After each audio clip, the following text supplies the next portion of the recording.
اور اپنے بدن میں اس کے بڑے امنگ افزا اثرات محسوس کر رہا ہوں. انشاءاللہ دیکھنا تم بھی اس کی تعریف کرو گے.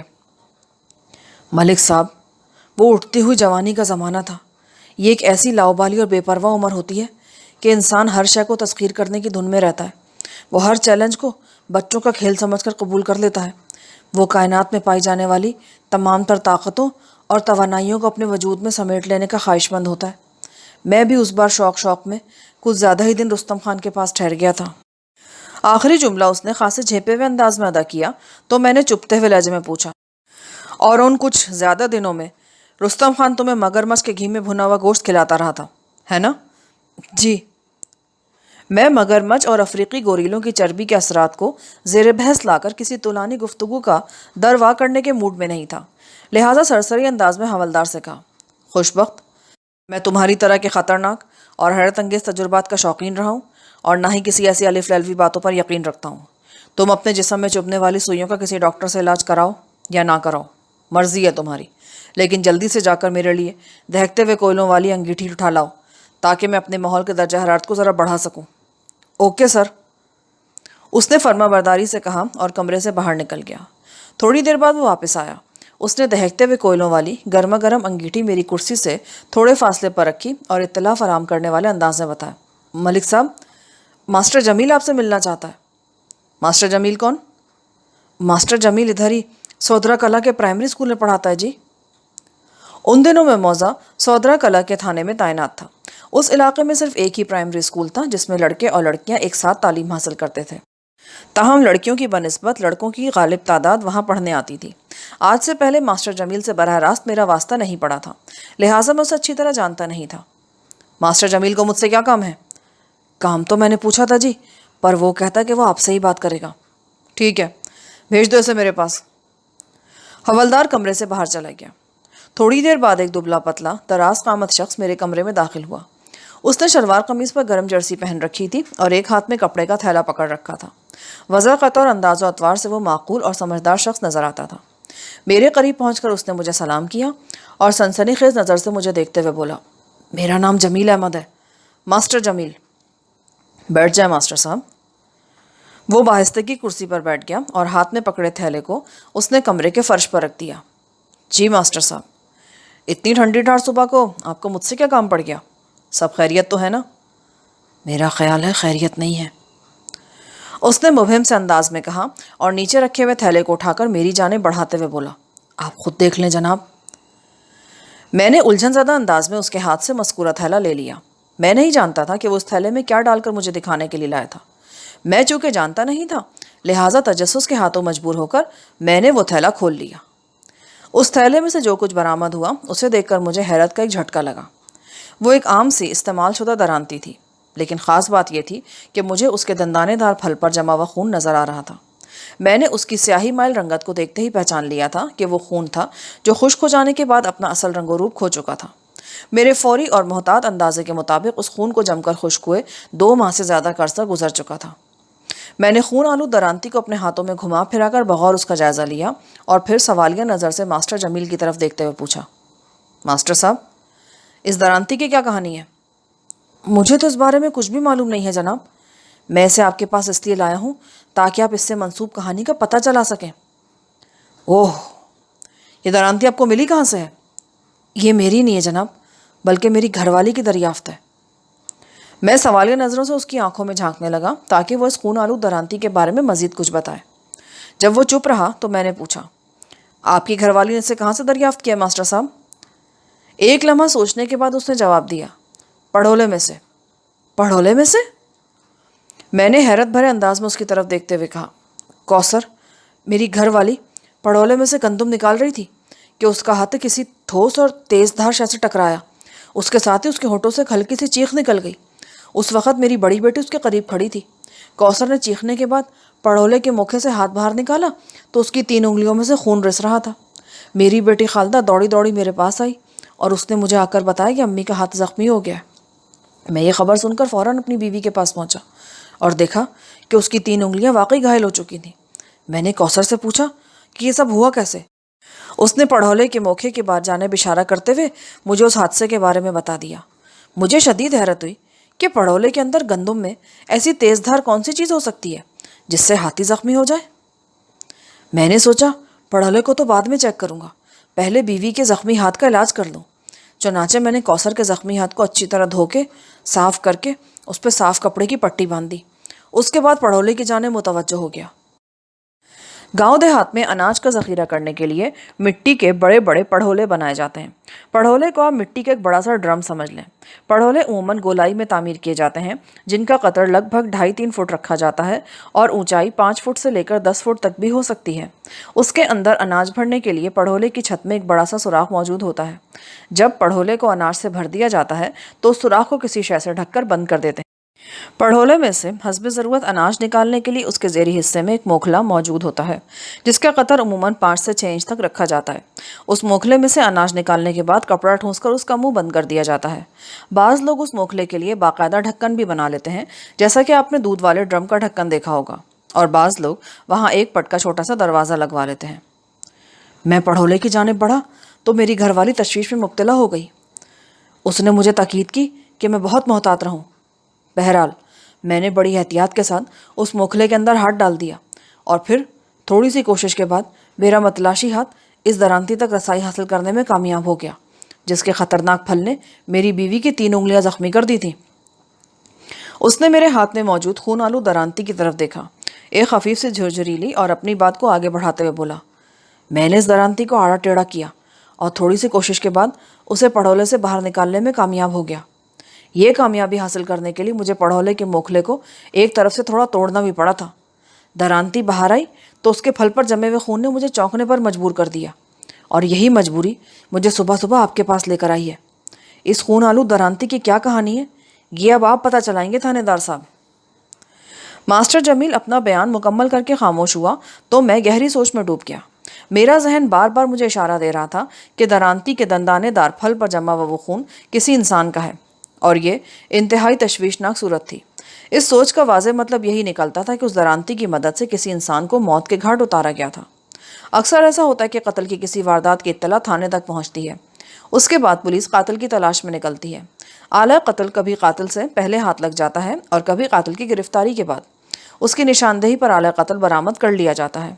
موجودہ معاملے میں اگر میرا ذہن بالکل درست اشارہ دے رہا تھا تو پھر صورتحال کچھ ایسی ہو جاتی تھی کہ آلہ قتل سب سے پہلے مجھ تک پہنچ گیا تھا، اور اب اس کی مدد سے مجھے قاتل اور مقتول تک رسائی حاصل کرنا تھی۔ چند لمحات کی سوچ بچار کے بعد میں نے کریدنے والے انداز میں ماسٹر جمیل سے پوچھا، ماسٹر صاحب، آپ کے گھر میں کل کتنے افراد رہائش پذیر ہیں؟ صرف میرے اپنے گھر کے لوگ ہیں جناب، کل 5 افراد، میں، میری بیوی کوثر پروین اور ہمارے 3 بچے، 6 سالہ خالدہ، 5 سالہ شبیر اور 2 سالہ شفاعت۔ یہ تینوں بچے اس قابل نہیں تھے کہ کسی خون آلود درانتی کو پڑھولے کے اندر پہنچا سکیں، لہٰذا میں نے انہیں نظر انداز کرتے ہوئے اپنی نگاہ کو ماسٹر اور اس کی بیوی پر مرکوز کر دیا۔ ماسٹر صاحب، کیا آپ یا آپ کی گھر والی اس خطرناک خون آلود درانتی کے بارے میں کچھ جانتے ہیں؟ نہیں جناب، ہم نے آج پہلی مرتبہ اس کی منحوس صورت دیکھی ہے، جس نے میری بیوی کی 3 انگلیاں زخمی کر دیں۔ میں نے درانتی کو میز پر پڑے تھیلے کے اوپر رکھ دیا۔ ماسٹر صاحب، اس بات میں کسی شک و شبے کی گنجائش نہیں کہ یہ درانتی آج صبح آپ کے گھر میں موجود گندم والے پڑھولے میں سے برآمد ہوئی ہے۔ وہ پڑھولا چونکہ آپ کے گھر میں ہے، لہٰذا درانتی کے بارے میں آپ سے استفسار کر رہا ہوں۔ آپ اس درانتی سے اپنی لا علمی کا اظہار کر رہے ہیں۔ اس صورتحال میں سوال یہ پیدا ہوتا ہے کہ خون آلود درانتی گندم والے پڑھولے کے اندر کیسے پہنچ گئی؟ یہی بات تو میری سمجھ میں نہیں آ رہی تھانے دار جی۔ آپ کو یقیناً معلوم ہوگا میں موضع سودرا کلا کے گورنمنٹ پرائمری اسکول میں جماعت چہارم کو پڑھاتا ہوں۔ یہی ماسٹری میرا رزق روزگار ہے، زراعت اور کھیتی باڑی سے کبھی میرا تعلق نہیں رہا، اسی لیے درانتی یا ایسے کسی اور زرعی آلے کا میرے گھر میں پائے جانا ناممکنات میں سے ہے۔ پتہ نہیں یہ کمبخت گندم والے پڑھولے میں کیسے پہنچ گئی۔ اس کی وضاحت میں بڑی معقولیت پائی جاتی تھی۔ ماسٹر صاحب، یہ بھی تو ہو سکتا ہے کہ کسی اور شخص نے خون آلود درانتی کو گندم والے پڑھولے میں چھپا دیا ہو اور وہ رفتہ رفتہ گندم کے ساتھ سرکتے ہوئے نیچے موکھلے تک پہنچ گئی ہو۔ ایسا نہیں ہو سکتا جناب۔ کیوں نہیں ہو سکتا؟ جناب، جب سے ہم اس گھر میں آئے ہیں بس ہم 5 ہی یہاں رہ رہے ہیں۔ اس دوران ایسا کوئی بھی ہمارے گھر نہیں آیا جس پر اس قسم کا شک کیا جا سکتا ہو۔ مجھے یوں محسوس ہوتا ہے یہ درانتی پہلے سے گندم والے پڑھولے میں موجود تھی۔ پہلے کب سے؟ میرا مطلب ہے ہمارے اس گھر میں آنے سے پہلے؟ ماسٹر جمیل کا بیان کسی سنسنی خیز انکشاف سے کم نہیں تھا۔ ماسٹر صاحب، آپ کی باتوں سے یہ ظاہر ہوتا ہے کہ اس گھر میں آنے سے قبل آپ کہیں اور رہتے تھے۔ جی تھانے دار صاحب، ہم لوگ پہلے چک نمبر 42 جیم بے میں رہتے تھے۔ چک 42 جیم بے موضع سودرا کلا سے لگ بھگ 5 میل دور ہے۔ میں روزانہ سائیکل پر اسکول آتا جاتا تھا۔ اس آمد و رفت میں اچھا خاصا وقت ضائع ہو جاتا تھا۔ پھر مجھے پتہ چلا کہ سودرا کلا میں ایک گھر فروخت ہو رہا ہے۔ میں نے اپنی گھر والی سے مشورہ کیا تو وہ میری ہمنوا ثابت ہوئی، لہٰذا اپنی آسانی اور سہولت کے لیے میں نے سودرا کلا میں گھر لے لیا۔ بس اتنی سی بات ہے۔ اس گھر میں آئے آپ کو کتنا عرصہ ہو گیا ہے؟ کم و بیش 2 ماہ جناب۔ اس کے جواب نے ایک مرتبہ پھر مجھے چونکا دیا۔ درانتی کے دندانے دار پھل پر جمے سیاہی مائل خون کو دیکھ کر میں نے اندازہ قائم کیا تھا کہ اس درانتی کو خون آلود ہوئے 2 ماہ سے زیادہ کا عرصہ گزر چکا ہے۔ اور اب ماسٹر جمیل بتا رہا تھا کہ 2 ماہ پہلے اس گھر میں کوئی اور رہائش پذیر تھا۔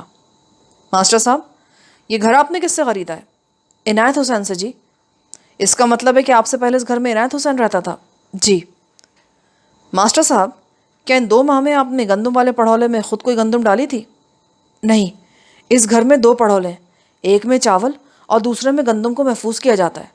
عنایت حسین نے گھر میرے ہاتھ فروخت کرتے ہوئے بتایا تھا کہ دونوں پڑھولے اناج سے بھرے ہوئے ہیں، لہٰذا ہمیں کئی ماہ تک ان کو دوبارہ نہیں بھرنا پڑے گا۔ اس نے مہربانی کرتے ہوئے پڑھولوں میں موجود اناج کی مجھ سے قیمت بھی نہیں لی تھی۔ جب میں نے بہت اصرار کیا تو وہ بولا کہ دانا پانی تو نصیب سے ہوتا ہے ماسٹر جی، یہاں کے دانے پانی نے آپ کو اس گھر تک پہنچایا ہے، میں آپ سے اس اناج کی کوئی قیمت وصول نہیں کروں گا۔ بے ساختہ میری زبان سے نکلا۔ لگتا ہے عنایت حسین کی ساری مہربانی گندم والے پڑھولے میں بند تھی جو موکھلے میں سے درانتی کی شکل میں آپ نے باہر کھینچ نکالی ہے۔ تھانے دار صاحب، کیا آپ بھی اسی انداز میں سوچ رہے ہیں جیسے خیالات میرے ذہن میں آ رہے ہیں؟ آپ کی کیا سوچ ہے ماسٹر صاحب؟ میرے خیال میں یہ خون آلود درانتی کسی واردات میں استعمال ہوئی ہے۔ میں نے اس بات میں سر ہلاتے ہوئے کہا، میرے اندازے کے مطابق وہ واردات بڑی سنگین ہوگی، کوئی قتل جیسی واردات۔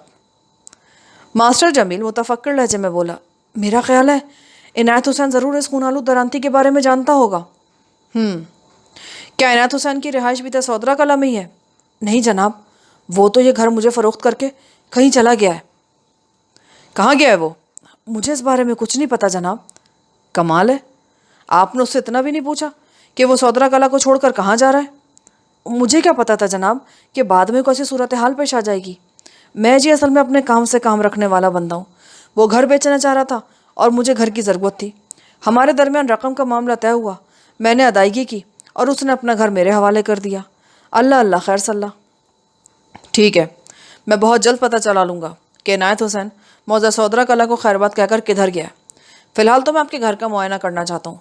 بڑے شوق سے جناب، یہ تو میری خوش قسمتی ہوگی کہ آپ میرے غریب خانے پر تشریف لائیں۔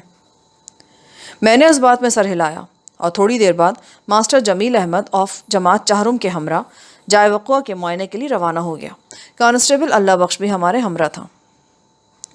ماسٹر جمیل کا گھر گاؤں کے جنوب مشرقی کنارے پر واقع تھا۔ گاؤں کے اس حصے کی لوکیشن بڑی فطری، جاذب نظر اور پرکشش تھی۔ گاؤں کے اختتام پر سرسبز لہلہاتے کھیتوں کا سلسلہ شروع ہو جاتا تھا۔ انہی کھیتوں کے درمیان سے ایک نہر گزرتی تھی جس کا بہاؤ شمال مشرق سے جنوب مغرب کی سمت تھا۔ اس نہر سے 1 فرلانگ کے فاصلے پر شرقاً غرباً ریلوے لائن تھی جس پر اکا دکا پیسنجرز ٹرینیں گزرتی تھیں یا پھر مال گاڑیوں کی آمد و رفت دیکھنے کو ملتی تھی۔ ریلوے لائن سے آگے بھی تحت نگاہ سرسبز و شاداب کھیتوں کا فرحت بخش سلسلہ نظر آتا تھا۔ ہم مختلف گلیوں سے گزرتے ہوئے مذکورہ مکان تک پہنچ گئے۔ وہ درمیانے سائز کا ایک کچا مکان تھا۔ جمیل احمد نے ہمیں بیٹھک میں بٹھایا اور ابھی آتا ہوں کہہ کر گھر کے اندرونی حصے میں غائب ہو گیا۔ بیٹھک کے طور پر استعمال ہونے والا وہ کمرہ پیمائش میں 12 بائی 15 فٹ رہا ہوگا۔ میں نے سرسری نظر سے کمرے کا جائزہ لیا۔ کانسٹیبل نے کہا، سر جی، لگتا ہے ماسٹر صاحب ہماری خاطر تواضع کا بندوبست کرنے اندر گئے۔ اس کی بات میں خاصا وزن تھا، لیکن میں نے عدم دلچسپی کا اظہار کرتے ہوئے عام سے لہجے میں کہا، ایسا ہو سکتا ہے۔ ادھر میری بات ختم ہوئی اور ادھر ماسٹر جمیل بیٹھک میں داخل ہوا۔ اس نے کانسٹیبل کے ارمانوں پر برف سی چھڑک دی۔ خاطر تواضع کا ذکر کرتے ہوئے جیسے اللہ بخش کی باتیں کھل سی گئی تھیں۔ وہ کھانے پینے کا شوقین ہونے سے کچھ بڑھ کر ہی تھا۔ ایسے شخص کے لیے کھانے پینے کا لوبھی جیسے الفاظ استعمال کیے جائیں تو زیادہ مناسب ہوگا۔ جمیل نے میری طرف دیکھتے ہوئے کہا، تھانے دار صاحب، میں نے پردہ کرا دیا ہے، آپ اندر آ کر اس کمرے کا معائنہ کر سکتے ہیں جہاں اناج والے پڑھولے رکھے ہوئے ہیں۔ اللہ بخش نے بے ساختہ تھکی ہوئی گہری سانس خارج کی۔ میں نے اس سے کہا، اللہ بخش تم ادھر ہی بیٹھو، میں اندر سے ہو کر آتا ہوں۔ اس کے بعد میں ماسٹر جمیل کے ساتھ گھر کے اندرونی حصے میں پہنچ گیا۔ وہ مجھے کشادہ صحن سے گزارنے کے بعد اس کمرے میں لے گیا جہاں اناج والے پڑھولے رکھے تھے۔ ماسٹر کے گھر میں آگے پیچھے 4 کمرے ایک قطار میں بنے ہوئے تھے اور ان کے پہلو میں کشادہ صحن تھا۔ اس قطار کا پہلا کمرہ بیٹھک کے طور پر استعمال ہو رہا تھا۔ اس کے بعد 2 رہائشی کمرے تھے اور سب سے آخر میں پڑھولوں والا کمرہ۔ ایک طرح سے اس کمرے کو اسٹور روم کہا جا سکتا تھا۔ وہاں پر متروک اور مستعمل دونوں قسم کی اشیاء موجود تھیں۔ میں پڑھولوں کی جانب متوجہ ہو گیا۔ اس کمرے میں موجود پڑھولوں کی تعداد 2 تھی جو پہلو با پہلو کمرے کی مغربی دیوار کے ساتھ استادہ تھے۔ ان دونوں کی جسامت اور قد بت ایک جیسا تھا۔ اونچائی 8 فٹ کے قریب رہی ہوگی اور گولائی کا اندازہ میں نے 2.5 فٹ کے آس پاس قائم کیا۔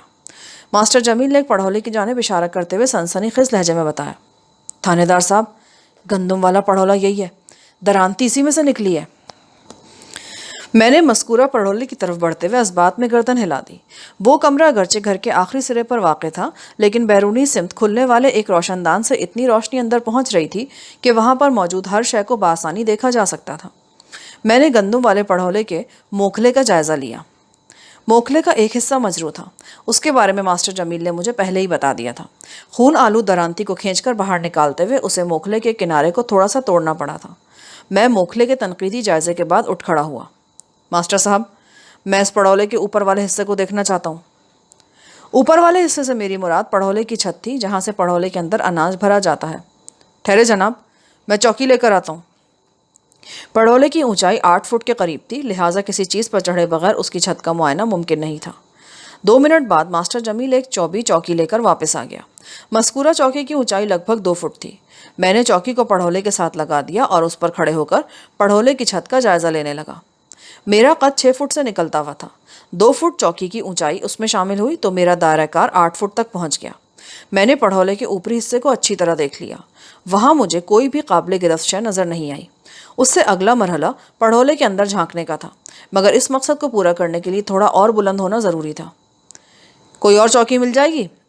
ایک چھوٹی چوکی ہے گھر میں، پر وہ 1 فٹ سے زیادہ اونچی نہیں ہوگی۔ ٹھیک ہے، وہ چوکی لے کر آئیں، اس سے کام چل جائے گا۔ اگر میں زمین سے مزید 1 فٹ بھی بلند ہو جاتا تو ڈھکنا اٹھا کر پڑھولے کے اندر جھانکا جا سکتا تھا۔ تھوڑی ہی دیر بعد ماسٹر جمیل مذکورہ چوکی لے کر میرے پاس آ گیا۔ یہ 1 فٹی چوکی پہلے والی چوکی سے رقبے اور پھیلاؤ میں کم و بیش آدھی تھی۔ میں نے بسہولت اسے 2 فٹی چوکی پر جمایا اور احتیاط سے اس کے اوپر چڑھ گیا۔ اگلے ہی لمحے میں گندم والے پڑھولے کے اندر جھانک کر اس کا جائزہ لے رہا تھا۔